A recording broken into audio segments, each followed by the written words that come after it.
A bow tie or dicky bow slash b o letter 2 slash is a type of neckwear, distinguishable from a necktie because it does not drape down the shirt placket, but is tied just underneath a winged collar. A modern bow tie is tied using a common shoelace knot, which is also called the bow knot for that reason. It consists of a ribbon of fabric tied around the collar of a shirt in a symmetrical manner so that the two opposite ends form loops. There are generally 3 types of bow ties: the pre-tied, the clip-on, and the self-tie. Pre-tied bow ties are ties in which the distinctive bow is sewn onto a band that goes around the neck and clips to secure. Some clip-ons dispense with the band altogether, instead clipping straight to the collar. The traditional bow tie, consisting of a strip of cloth that the wearer has to tie by hand, is also known as a self-tie, tie-it-yourself, or freestyle bow tie. Bow ties may be made of any fabric material, but most are made from silk, polyester, cotton, or a mixture of fabrics. Some fabrics, e.g., wool or velvet, are much less common for bow ties than for ordinary four-in-hand neckties. Origin and history. The bow tie originated among Croatian mercenaries during the 30 Years' War of the 17th century. The Croat mercenaries used a scarf around the neck to hold together the opening of their shirts. This was soon adopted under the name cravat, derived from the French for croat by the upper classes in France, then a leader in fashion, and flourished in the 18th and 19th centuries. It is uncertain whether the cravat then evolved into the bow tie and four-in-hand necktie, or whether the cravat gave rise to the bow tie, which in turn led to the four-in-hand necktie. The most traditional bow ties are usually of a fixed length and are made for a specific size neck.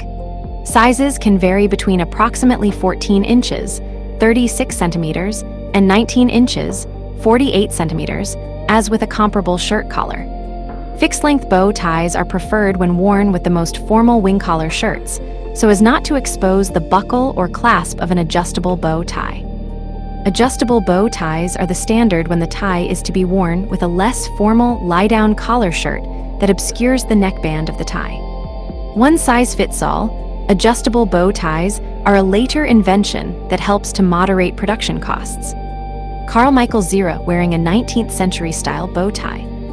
The lavalier is a type of cravat similar to the bow tie that was popularly worn in the 19th century in France. It is of a similar fashion to the bow tie, but has a larger knot and drooping ends. Wearers. Main article, list of bow tie wearers.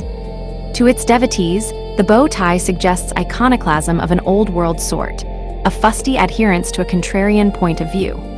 The bow tie hints at intellectualism, real or feigned, and sometimes suggests technical acumen, perhaps because it is so hard to tie. Bow ties are worn by magicians, country doctors, lawyers and professors, and by people hoping to look like the above. But perhaps most of all, wearing a bow tie is a way of broadcasting an aggressive lack of concern for what other people think. Warren St. John in the New York Times, 2005. Shutterstock. Instructions on a common way to tie a bow tie. Popular perception tends to associate bow tie wearers with particular professions, such as architects, debt collectors, attorneys, university professors, teachers, waiters, and politicians. Pediatricians frequently wear bow ties, for infants cannot grab them the way they could grab a four-in-hand necktie.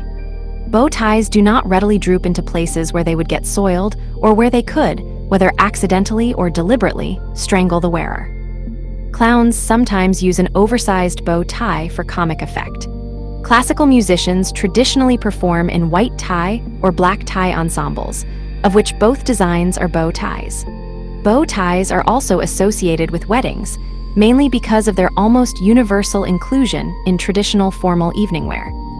Bow ties, or slight variations thereof, have also made their way into women's wear, especially business attire. The 1980s saw professional women, especially in law, banking, and the corporate world, donning very conservative tailored suits, with a rise of almost 6 million units in sales. These were often worn with buttoned-up blouses, some with pleats up the front like tuxedo shirts, and accessorized with bow ties that were slightly fuller than the standard bow ties worn by their male counterparts, but typically consisting of the same fabrics, colors, and patterns as men's ties. Russell Smith, style columnist for Toronto's The Globe and Mail, records mixed opinions of bow tie wearers. He observed that bow ties were experiencing a potential comeback among men, though the class-conscious man recoils at the idea of pre-tied bow ties, and left-wingers recoil at what they perceive to be a symbol of political conservatism. He argues that anachronism is the point, and that bow tie wearers are making a public statement of their disdain for changing fashion. Such people may not be economic conservatives, he argues, but they are social conservatives. In Smith's view, the bow tie is the embodiment of propriety, an indicator of fastidiousness, and an instant sign of nerddom in Hollywood movies, but not the mark of a ladies' man and not exactly sexy.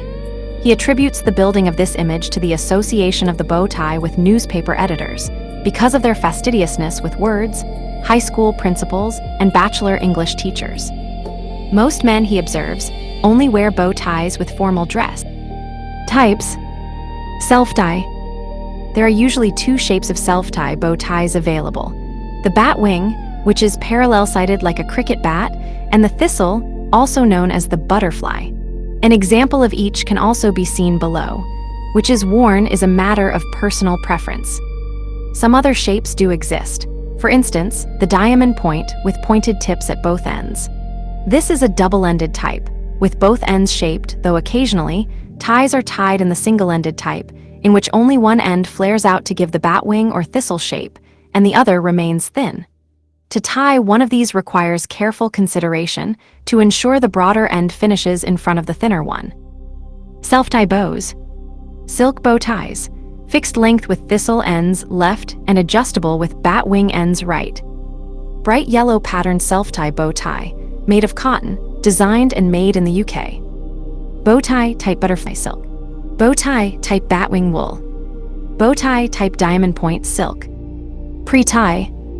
Shown below on the right is one style of pre-tie ready-tie bow tie.